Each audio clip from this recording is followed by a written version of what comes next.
Research Log, Stellar Cycle 448. Science Directors Ixel of the Alpha Ring Space Station. Update on the project codenamed Icarus Bio. The Galactic Council has always ranked humanity as Category 7 creatures. A dull species, evolved from primates on a mud-filled planet. Their greatest disadvantage is a biological structure completely bound by gravity. They have no biological air sacs, no hollow bones, and obviously, no natural flying ability. In the eyes of superior races like the Sylphids or the Athons, humans are merely clumsy, slow, and overly heavy walking machines. That is the reason the Council chose them as scapegoats for Project Icarus Bio, an experiment to implant a hard light emission system directly into the spinal cord. The initial goal of the project was to create energy wings for the Council's elite warriors.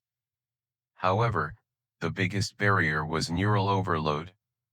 Hard light requires a massive burst of brain electricity to maintain its shape. We needed an herbivorous species, stubborn enough but of no high value in the military, to test the breaking point of the nervous system. Humans were the perfect choice. We predicted, Specimen 882, meaning the human test squadron, would go insane or have their spines shattered the moment the hard light wings were activated at 30% capacity. Their backward biological structure was born to crawl, not to conquer the sky. We firmly believed so, until the day of crippling occurred. No one foresaw the uprising of the Void Shriekers swarm from the dead nebula. Red alerts echoed throughout the Alpha Ring station. Sensors simultaneously reported errors as tens of thousands of giant creatures, shaped like pitch-black stingrays the length of a destroyer, rushed out from a spatial rift. Void Shriekers do not eat meat, they consume pure energy. Their skin absorbs all types of conventional laser bullets, and their whip-like tails can cleave a Cobham-armored battleship in half with just one lash.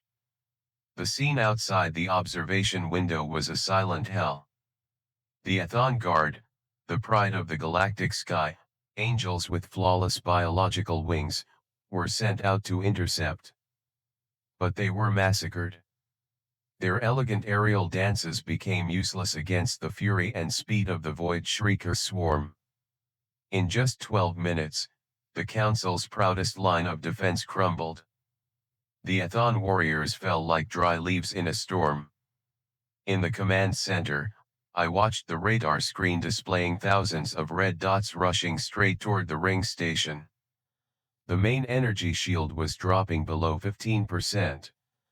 Despair enveloped all species. We were about to die. The galaxy was about to lose a great research center. And amidst that moment of impending death, the containment chamber door belonging to the Icarus Bio testing area suddenly burst open. From the darkness of the quarantine zone, 6 figures stepped out. It was the human testing squadron. The Sylphid station master screamed through the comm system, "You hairless monkeys, get back to the bunker. You will suffocate out there." But the human Captain Miller did not answer. He merely smiled, a smile revealing stark white teeth carrying a strong predatory nature. His hand forcefully flicked the safety switch on his chest. "Booyah!" A screech tore through the eardrums. From the spines of the 6 humans, streams of condensed plasma energy erupted, crystallizing into brilliant hard light wings, radiating a blinding blue light. They did not jump out into space. They shot themselves out there like artillery shells. My biometric measurement screen reported an error. The acceleration they had just generated reached up to 40 g. An acceleration force that could turn the internal organs of any creature in the Council into a messy pulp. But the humans. They were completely fine. The scene that unfolded afterward permanently incinerated my understanding of cosmic physics. Humans did not fly gracefully like the Ethons. Their flying style was violent, brutish, and violated every law of conservation. While the aliens tried to dodge the Void Shriekers, the Icarus squadron charged straight into the jaws of death. Captain Miller used the hard light wings not to fly, but like giant plasma saw blades. He executed a sharp 90-degree turn at Mach 15 velocity in a zero-gravity environment, gliding across the belly of a Void Shrieker. The hard light wing slashed open the creature's indestructible scales, disemboweling it, splattering a stream of luminous blood into space. On the other side, a female soldier named Sarah was, laughing out loud over the radio system. She completely turned off the anti-gravity system on her wings, utilizing momentum to hurtle like a comet, using the edge of the wings to force 3 Void Shriekers to crash into one another. They were not fighting. They were playing around.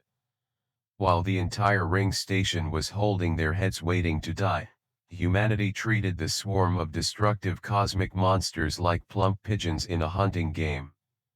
I stood rooted to the spot in front of the display screen, my body trembling. My logical brain screamed demanding an explanation.